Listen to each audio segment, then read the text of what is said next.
Sup, it's Hallie. Welcome back to Love and Shyness. When we last left off, we were on the festival, and presumably things were about to get totally sabotaged by Naomi and her secret cohort, Sayori. We're gonna see what's up with this. Time flies by without us realizing. We still have some time, though.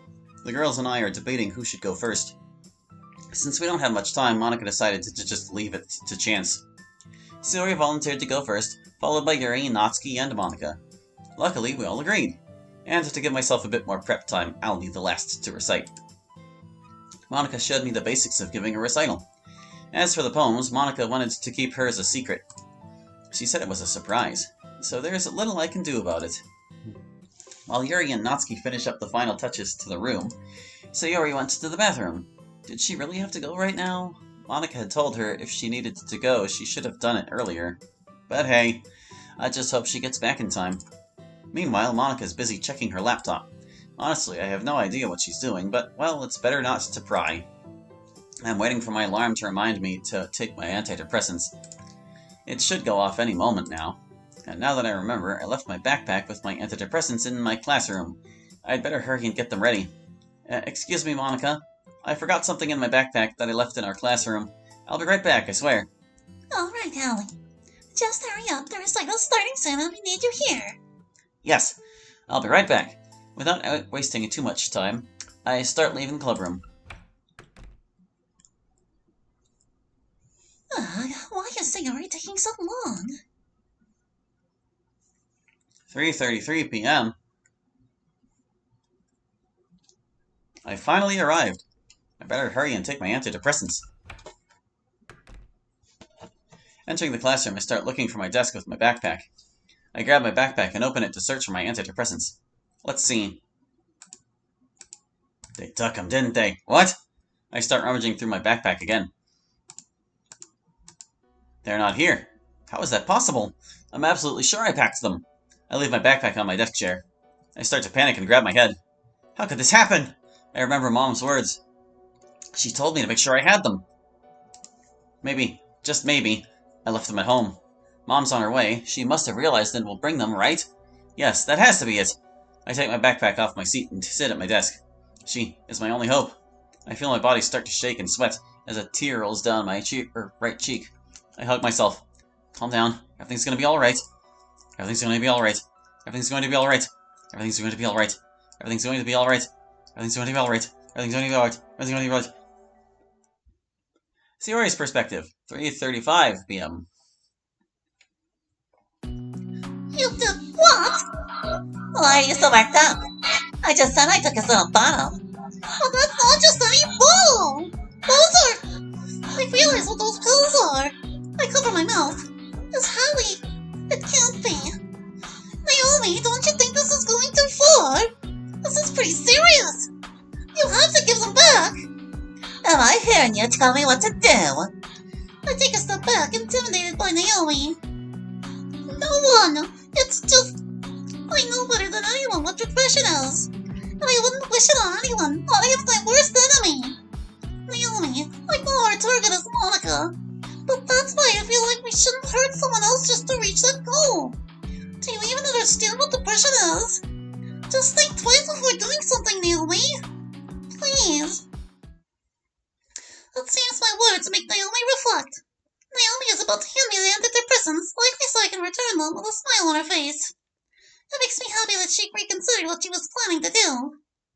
But before I can react, Naomi shoves me, causing me to fall. She quickly stands over me with a threatening expression. What did I tell you about getting attached to those parasites? Huh? Are you planning to betray me too? I wouldn't recommend doing that. You know well that without me, you and your family would be on the streets right now. Now for trying to get smart with me. You're going to flush these things down the toilet yourself. Got it? All I can do is tremble and fear at Naomi's aggressive behavior. And the fact that she mentioned my parents and me makes me feel like I'm in a complete dilemma. What are you waiting for to do what I told you? Move it! I quickly stand up, taking Hallie's antidepressants. I start heading toward one of the stalls in the bathroom. I open the bottle of antidepressants, ready to toss them. Forgive me, Hallie. Without further delay, I start tossing all the antidepressants into the toilet while closing my eyes tightly. I simply can't watch such an act, even if I'm the one doing it.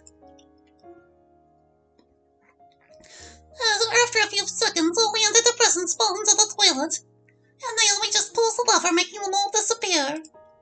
See, it wasn't that hard, was it? Good girl.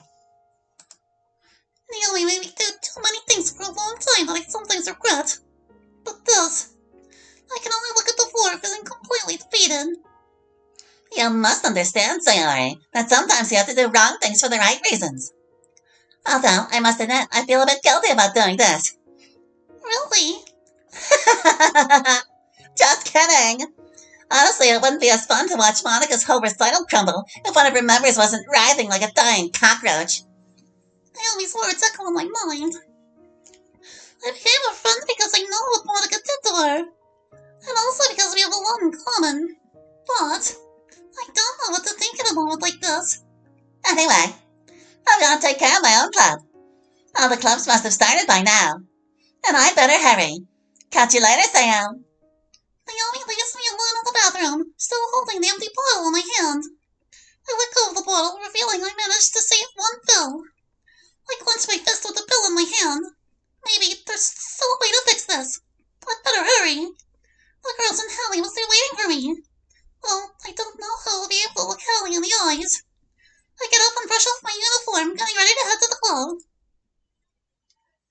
Hallie's perspective, 3:37 p.m. So Naomi did have some dirt on Sayori, and then she was like coercing her to do things.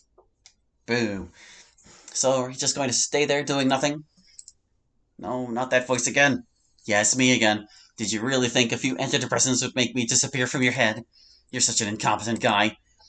Besides, be honest with yourself. Without me, you're just an empty shell with no personality. No, you're like a fucking cancer. The cancer's been tormenting me for years. Maybe I might seem harsh, but I'm just telling it like it is. And you know it better than anyone. During all the time I was gone, what changes happened in you? Nothing. Zero. You're still the same pathetic guy who cries when things don't go his way or just looks for comfort in someone else. You can't fend for yourself, and that disgusts me. Just like you hate that I'm here, I also hate putting up with your childish tantrums. Total silence, as I expected. Right now, your friends must be disappointed that you're not keeping your word. Weren't you going to help them? And look at you, just sitting here, hoping something or someone will save you. How pathetic you are. Shut up. My mind feels clouded by that voice that's been tormenting me for so long. You know, maybe there's something that would make you feel better. Open your eyes. My body feels heavy. I don't even have the energy to pick myself up or try to use my phone. Open your bag. I just obey that voice and I start taking out a cutter from my bag. Remember how good this feeling made you feel? I just keep running my finger along the cutter's edge. There's no one or anything that can stop you right now. And it'll be pretty quick, so there won't be any issues. So go on, do it. I roll up my shirt sleeve, exposing my arm. I bring the cutter close to my bare arm, feeling the cold metal against my skin. Gradually, I start to apply pressure. The initial pain makes me pause for a moment, but then I start pressing down again and moving the cutter downwards. At this point, I've practically given up. And then, memories start flooding my mind. Memories of the girls, of Kozue, of Haishin. Moments where I undoubtedly had fun. Also memories with my mom and how she found out about this and I promised her I wouldn't do it again. And also Monica. If it weren't for her, I probably would have fallen back into this habit again. If it weren't for her, maybe I wouldn't even be here right now. She's the one who pushed me to deal with myself and to become better in every way. Having all those memories at once, I can't help but tear up a little. What are you waiting for? Do it, damn it! The scream of that voice pulls me out of my little trance. It makes me mad, realizing I'm following a mere voice in my head. Without warning, I just throw the cutter with all my might out an open window. What the? I'm not gonna listen to you. I gather the strength to get up from the chair and start heading out of the classroom. I leave the classroom, walking firmly towards the clubroom. What do you think you're doing? Stop right now! No! I'm not going to fall for your words again. Not this time. The girls, they need me for the recital. I can't let them down. You're such an idiot. Why try to act strong for something as stupid as a recital? It's a total waste of energy. Nobody's waiting for you. That's not true. And I'm going to prove it. To you, and to anyone else who thinks like you. Even if my antidepressants help keep you at bay, this time I won't fall without a fight. Did you hear me? With some effort, I start climbing the stairs toward the clubroom, ignoring the fact that a lot of people are probably watching me. But I don't care. I'm not going to let my fears keep me from fulfilling my promise. I realize I'm getting close to the clubroom, so I pick up my pace. Many voices in my head tell me to stop, that the girls would be better off without me, among many other things. Most of them are pretty hurtful and, for a moment, make me hesitate with each step. But I just want to keep a promise for the first time in my life. I try to think only of Monica and the others, so these voices don't take control of me. I keep walking firmly, though I have to say my body's taking a toll from the adrenaline rush I got from all this effort. And there probably isn't much time left. My body's losing strength due to the effort I'm making. It's like trying to fight against the current in the middle of the ocean. But I don't care. I'm too close to fall now. I finally reach the clubroom door. Wait. Don't think this will last forever. Sooner or later you'll be left alone. Did you hear me? Whatever you say, fucker. Ignoring the voice in my head, I decide to open the door. Monica! Monica notices my presence. But also... But, Mom? What are you doing here? Suddenly I feel dizzy, and my body starts feeling lighter and lighter. I feel like I'm about to lose consciousness. Hallie! Before I could fall to the ground, I feel someone holding me. Son, what's happening to you? Hallie, wake up! My body feels exhausted. I can't even open my eyes. But I can feel my mom's warmth holding me tightly.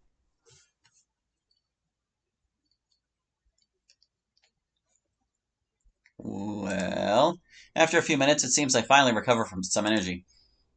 I open my eyes and see that I'm in the infirmary. Monica seems to notice that I'm awake.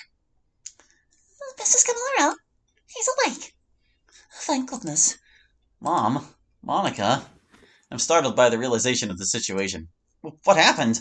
I made it to the clubroom for the recital, and then... now I'm here. I'm completely disoriented. I don't even know what time it is. Maybe I missed the recital and ruined everything because of me. Don't tell me I didn't make it in time. Monica, I'm sorry. I clutch the sheets covering my body as my eyes fill with tears. I failed you, like I always do with everything and everyone. I'm just letting down the people I care about. I look at my mom, my eyes drenched with tears. Mom, I'm sorry for not being the son you wanted me to be. I'm really sorry to both of you. Before I could say anything else, Monica and my mom hug me. What are you talking about, Hallie? I couldn't care less about the recital right now. I was worried because I didn't know what was happening to you. Don't you ever say you're not the son I want. I don't care how you are. I love you just as you are. Never doubt that. I feel as if my heart is about to burst from all these emotions. I just hug Monica and my mom with the little strength I have right now. At this moment, I let all the feelings my heart had been holding back out.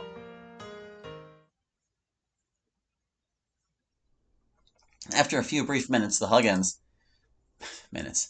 They're always like they hug for minutes and minutes. Do you have any concept of how long a minute is? Have you ever tried to hug someone for like an actual minute, like a full 60 seconds? It gets awkward, dude. Most hugs are like sub 30 for a reason. Anyway, although I still feel a bit guilty, thinking I may have ruined the recital.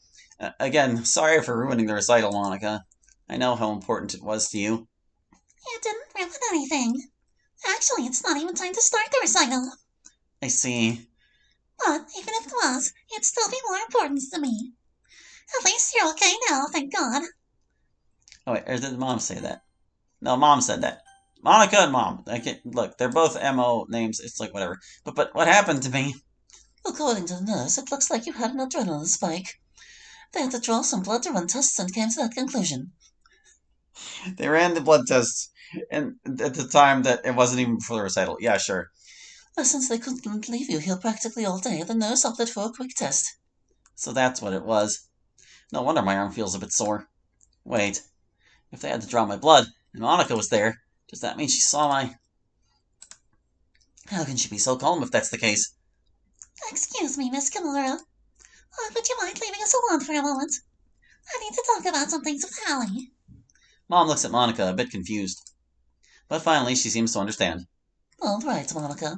I'm leaving my son in your care. He'll be in good hands. Don't worry, son. You'll see that you'll get better in no time. I'll bring you something if I can. Thanks, Mom. Mom leaves the infirmary. Being alone with Monica. How am I supposed to deal with Monica discovering my cuts like this? Monica, about my arms. Your mom already told me everything. I... Just tell me, why? Why did you hide something so serious like this? Do you not trust me? I just keep staring at Monica with tears in her eyes. I didn't want to worry you. Phew. I seriously worry about you a lot, Hallie. I didn't want to imagine that you were hurting yourself. Now, I'm even more afraid of losing you. Monica... I take Monica's hands, even though my mind is clouded by the bad thoughts swirling in my head. Of course I trust you. It's just that I didn't want to worry you, like I said. Apart from my mom and my other friends, you've become the most important thing in my life. I could never distrust you. Please forgive me for hiding so many things. I didn't mean to undermine our trust. If I could go back in time and do things better with you, I would do it without a second thought. So many bad things have happened in my life, but you should know that you are not one of them. I'm grateful to the universe for having met you and having the chance to be your friend. I won't let my depression take over in a moment when Monica looks vulnerable. Maybe it will catch up with me later, but right now I don't care. Just Monica wipes her tears with her arm. promise me that you won't do that kind of thing again. And that you won't hide anything from me from now on. Monica says it with a smile, but I know deep down she really just wants to cry. With all my strength, I return the smile to Monica. I promise you, Monica. Monica holds my hands tighter, until they finally intertwine. When I'm close to Monica, it feels like my depression and anxiety disappear completely, even if just for a few seconds. I guess that's normal. After all, I'm near the person I want, not wanting. Isn't that right? More than wanting Monica, I love her, and I just want to see her happy. Even if it means making several sacrifices. If it's for her, it's totally worth it. I don't know if she feels the same way I do, but it's something I can deal with later.